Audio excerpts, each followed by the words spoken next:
Before we dive into this wild ride, tell me in the comments where in the world you're tuning in from. Maybe you're sitting in a sunny suburb in Texas, stuck in a packed condo tower in Chicago, or relaxing in a quiet farmhouse out in Kentucky.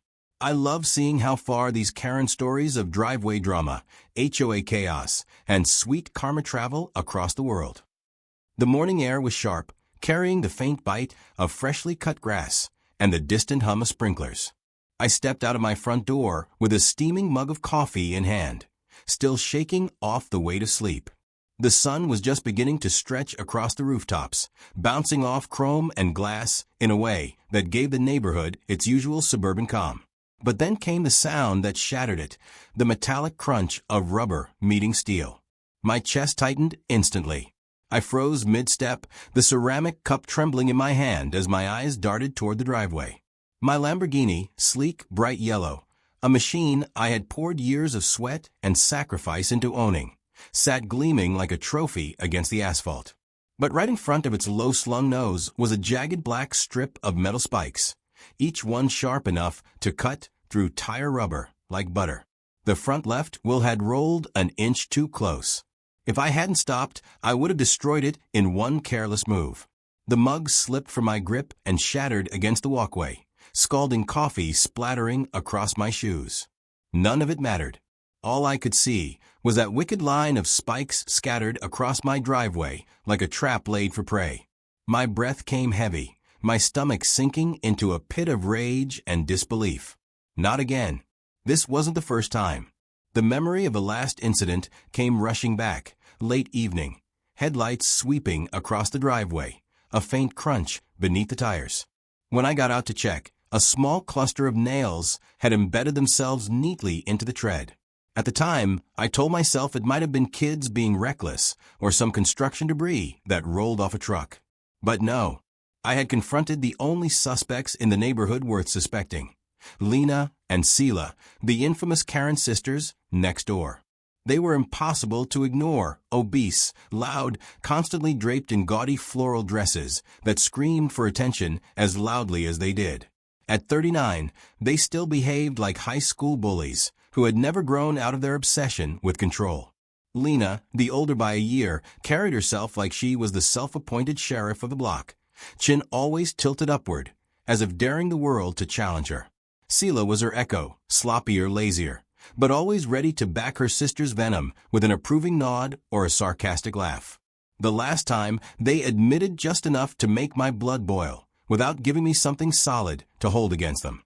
Lena had smirked, hands on her hips, saying, "Maybe the universe is telling you not to show off with that thing." And Sela, sipping soda from a giant plastic cup, added, "If you parked a normal car, maybe normal things wouldn't happen." I let it go back then. I thought if I ignored them, if I chose peace over escalation, they'd grow bored and move on. But standing there now, staring at hundreds of freshly scattered spikes gleaming in the morning light, I knew I'd been naive. They hadn't stopped. They had doubled down. I walked slowly toward the Lamborghini, each step crunching against the driveway gravel. My hands curled into fists. The thought of those spikes tearing into the tires, shredding through something I'd spent half my life working toward, made my skin crawl. I crouched to inspect them. These weren't random nails.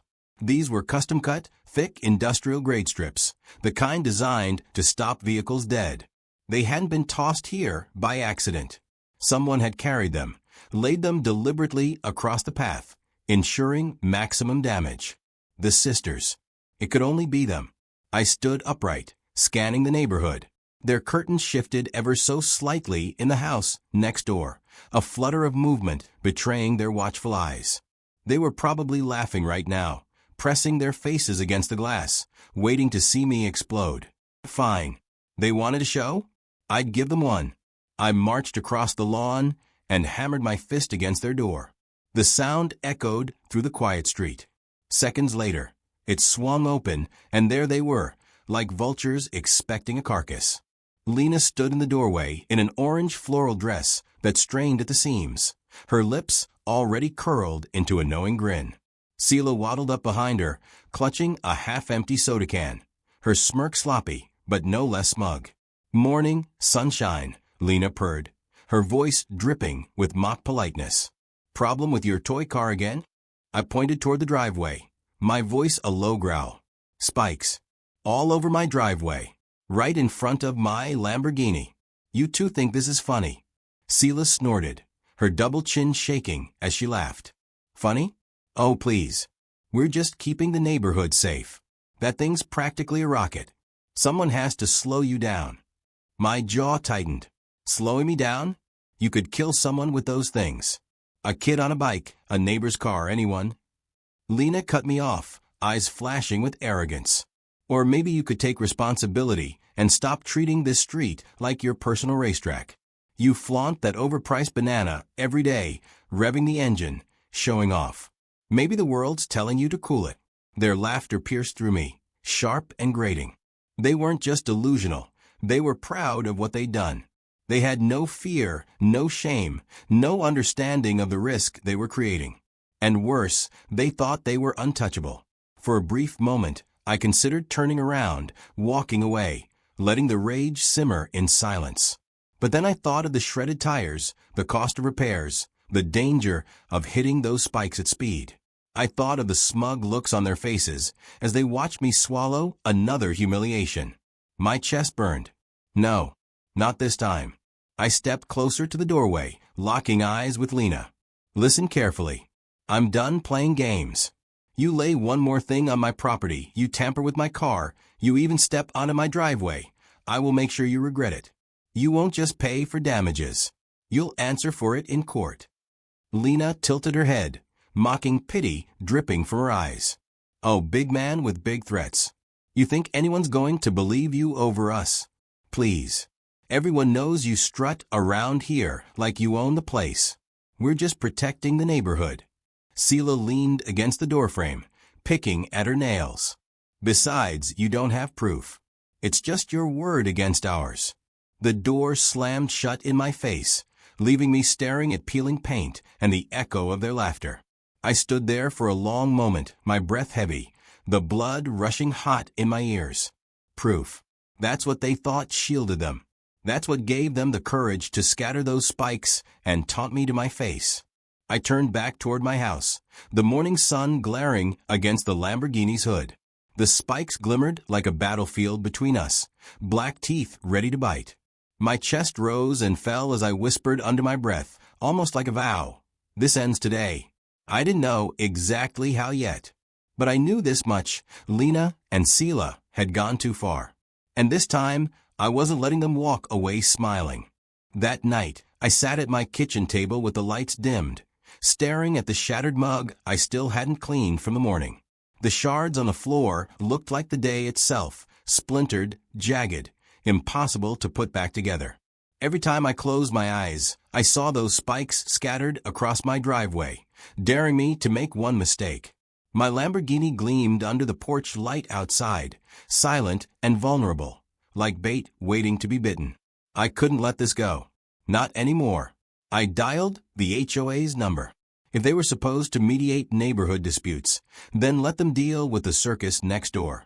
Hours later, I found myself seated in the bland conference room of the community center, the faint smell of disinfectant clinging to the air.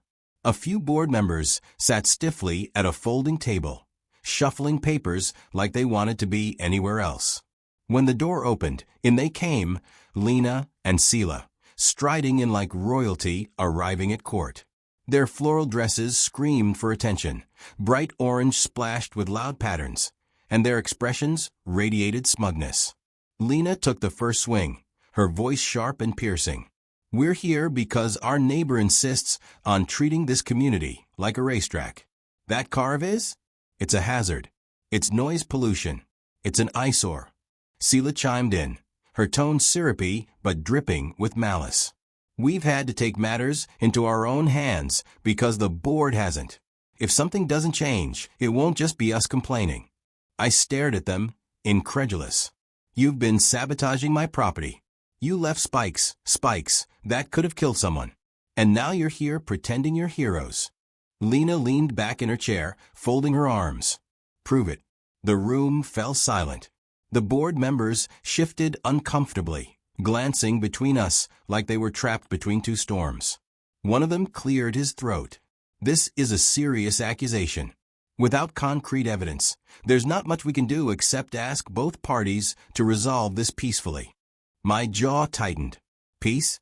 These women didn't understand the word. I looked around the room, searching for one flicker of support, but all I saw was avoidance. Neighbors who'd rather stay out of it than risk becoming targets. Lena and Sela smirked in unison. They knew they had won this round. When the meeting adjourned, I walked out into the cool night air, my chest heavy with frustration. Behind me, their laughter followed like a shadow. I knew then that the HOA was useless.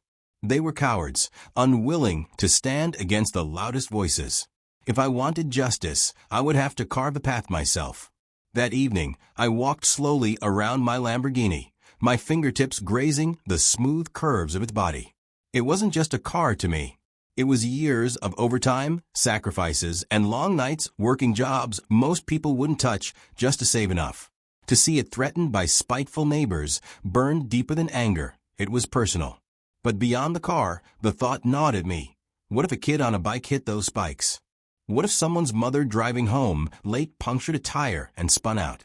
This wasn't just about me anymore. It was about safety. I crouched low, running my hand along the asphalt. The faint scratches from where the spikes had scraped across the surface were still visible, small but telling. It was deliberate. It was malicious. And if I didn't stop them, they would keep escalating. My pulse quickened, but not from fear this time. From resolve. The next day, I began to plan. I drove to a hardware store on the far side of town, one where the sisters wouldn't be recognized. There, I bought a set of motion-activated cameras, small, discreet, capable of recording in sharp detail even at night. I added infrared sensors, wireless alerts, and a portable backup drive to make sure nothing could be erased. As I loaded the equipment into my trunk, I imagined the sisters creeping across my driveway, smug and careless, unaware that every move would be captured. Back home, I spent hours setting it all up. Cameras nestled under the eaves, one angled perfectly at the driveway, another hidden in the hedges across the lawn. The motion sensors calibrated to trigger with precision. I tested everything twice, then 3 times, until I was certain there would be no blind spots. Each red indicator light felt like a promise.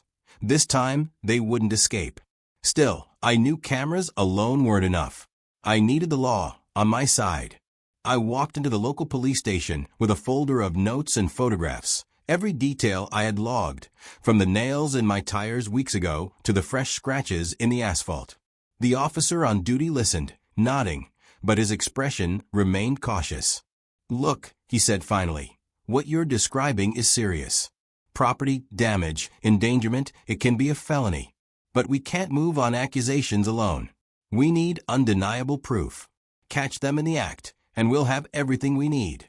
His words settled over me like both a weight and a challenge. Proof. That was the key. Fine. If that's what it took, then I would make sure the evidence was undeniable. That night, I deliberately parked my Lamborghini just at the edge of the driveway, angled so its bright yellow paint caught every glimmer of the streetlights. To anyone watching, it looked exposed, vulnerable. But to me, it was bait. I closed the garage door behind me and retreated inside, the glow of the camera feeds illuminating my living room. Each angle showed the car sitting silent, waiting. The spikes hadn't come yet, but I knew they would. Hours passed. The neighborhood settled into silence, houses darkening one by one. I sipped lukewarm coffee, eyes locked on the monitors, every shadow playing tricks with my patience. Then, just after midnight, I caught it, a curtain shifting in the sister's window, a silhouette moving. My pulse spiked.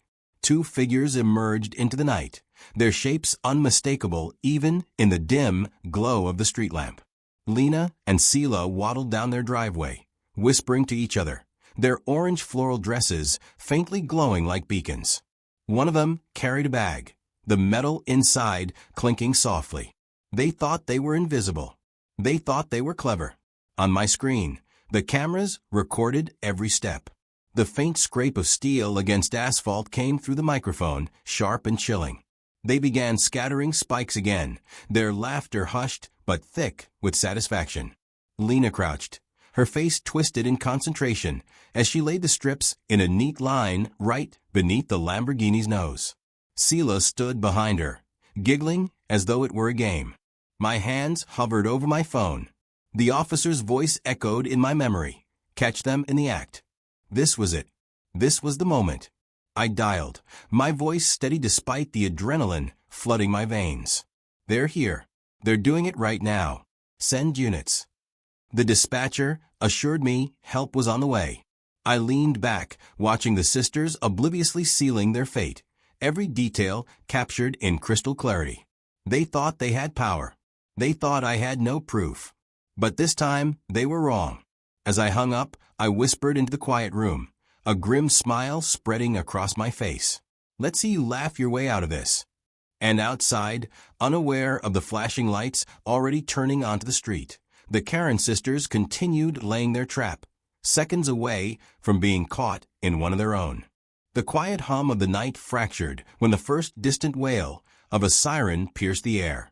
It was faint at first, a low ripple on the horizon, but growing louder with every heartbeat. My eyes stayed fixed on the monitors as Lena crouched, spreading the last of her wicked arsenal across my driveway. Sela stood behind her, arms crossed, her round face lit by the gleam of the porch light. They were still laughing, oblivious, their voices carrying faintly through the microphones. Perfect, Sela whispered, her tone thick with triumph. He won't know what hit him. Lena chuckled, straightening her back with a grunt. Tomorrow morning, that overpriced toy of his is finished. Let's see him brag then. The sight of them gloating while scattering weapons across the ground tightened something in my chest. Anger burned hot, but beneath it was something sharper. Anticipation. The flashing lights appeared down the street, moving slow, deliberate, headlights off. The patrol cars crept into position, like hunters circling prey. I didn't move from my chair. I wanted to see every second unfold. Red and blue lights ignited the night in a sudden blaze. Sirens roared to life. Police. Hands where we can see them. The order cracked through the quiet like a thunderclap. Lena froze mid-motion, her hands clutching a strip of spikes, caught in the act. Sela shrieked, spinning toward the flashing lights. Their laughter dissolved instantly into panic. Metal clattered against asphalt as Lena dropped the weapon, eyes wide and wild. They tried to bolt, but the officers were already upon them, boots pounding against the street, flashlights cutting through the dark. Don't move, another officer barked. Sela stumbled, tripping over the very bag of spikes she had been carrying. She hit the ground with a cry, her soda can spilling sticky liquid across the driveway. Lena raised her arms defiantly, wrists cuffed in an instant. She thrashed, her orange floral dress swaying with each furious tug, the spikes at her feet glinting like damning evidence under the police beams. Neighbors began pouring out of their homes, drawn by the noise and the flashing lights. Curtains fluttered, front doors creaked open, and soon a small crowd gathered, their faces illuminated in the chaos. Some held up their phones, recording every second. I stepped outside then, silent, watching from the shadows of my porch as justice finally touched the doorstep of the sisters who thought they were untouchable. Uncuff us. This is harassment. Lena bellowed, her voice carrying down the street. You don't understand. Sela squealed, struggling to sit upright as an officer hauled her to her feet. We were protecting the neighborhood. He's the real danger. Their words rang desperate, hollow. The officers ignored them, focused on securing the scene. One of them bent to collect the evidence, dozens of sharp, jagged strips, gloves smeared with fresh asphalt dust, and the bag that had spilled across the lawn. Another officer glanced toward me, nodding once. Is this your property? He asked. Yes, I answered simply, my voice carrying just enough for the crowd to hear. And they've been doing this for weeks. Murmurs rippled through the neighbors. A woman shook her head in disbelief. A man muttered, could have killed someone. Phones captured it all. The spikes, the sisters thrashing against their cuffs, the Lamborghini sitting pristine, just inches away from ruin. For once, I didn't have to say anything more. The evidence was undeniable, the humiliation total. Lena twisted in the officer's grip, her face red with fury. "You set us up. This is entrapment. Everyone knows you flaunt that car like a trophy. We were doing you a favor." But her words fell flat against the sea of staring eyes and raised cameras. The arrogance that once gave her power now made her look pitiful, exposed. Sela's protests turned to sobs, tears streaking her cheeks as she tried to wriggle free. The same neighbors they had bullied for years now stood shaking their heads, some even smirking at the sight. One officer recited their charges: property damage, reckless endangerment, trespassing. The words struck like hammer blows, each one stripping away their shield of superiority. The sisters' faces collapsed from defiance into despair, their bodies sagging against the grip of the law. And then came the moment, the image etched forever into memory. Both women cuffed, one lifting her bound hands in rage, the other slumping in defeat. Behind them, my Lamborghini gleamed in the wash of red and blue lights, its front tire flat from an earlier scrape, smoke drifting faintly from the hood. The driveway was littered with black spikes, scattered like the remnants of a battlefield. I stood in the background, arms crossed, silent but resolute, the calm in the storm. Cameras clicked, phones recorded, and the night sealed their downfall. When the police finally began leading them toward the squad cars, the sisters struggled, their protests echoing down the street. "We'll fight this. You can't do this to us." Lena screamed, her voice breaking. Sela cried out, "We were only trying to help." But no one believed them. Not anymore. The officers pushed them gently but firmly into the back seats, doors slamming shut with a finality that felt like justice itself. The crowd dispersed slowly, whispers chasing the sisters' legacy of arrogance, now crumbling into infamy. Neighbors nodded to me, some offering small smiles of relief. As the last of the police cars pulled away, carrying the sisters into the night, I lingered on the driveway. The spikes still lay scattered, and the faint smell of burnt rubber hung in the cool air. My hands tightened into fists, then slowly relaxed. They were gone. For now. Days later, I sat in the back of a courtroom, the air heavy with the scent of paper and old wood. The sisters stood before the judge, dressed not in their garish floral dresses, but in plain clothes that did nothing to mask their discomfort. The evidence was overwhelming. The recordings, the spikes, the testimonies of neighbors. The sentence fell swift and firm. Time in prison, fines, probation to follow. Their faces drained of color as the reality sank in. No amount of arrogance could shield them now. Walking out of the courthouse, I felt lighter, though not triumphant. Justice wasn't about winning. It was about finally ending something that should never have begun. My driveway was repaired, my Lamborghini safe once more, and the neighborhood breathed easier. But beneath the relief, I knew the memory of their sabotage would linger, a reminder of how quickly peace can be shattered by spite. That evening, I leaned against my car, watching the sunset burn orange across the horizon. The same neighbors who once avoided eye contact now waved as they walked their dogs, their faces open, grateful. I returned the gesture, though my eyes drifted to the empty house next door. The sisters were gone, but the scars of their chaos remained. I took a deep breath, the scent of fresh asphalt rising from the newly paved driveway. For the first time in weeks, there were no spikes, no laughter, no threats. Just silence. I allowed myself a thin smile. It turns out, spike strips can stop a car. But they couldn't stop karma from tearing through the Karen sisters' arrogance and dragging them exactly where they belonged. And if anyone else ever thought about trying something similar, I hoped they were watching closely. Because this neighborhood had learned one thing for sure. When you mess with me, you don't just face a car. Tell me, what did you think of how this all played out? If you enjoyed this tale of chaos, karma, and well-deserved payback, make sure to hit that like button. Share this story with a friend who needs a smile, and don't forget to subscribe for more wild Karen showdowns every week.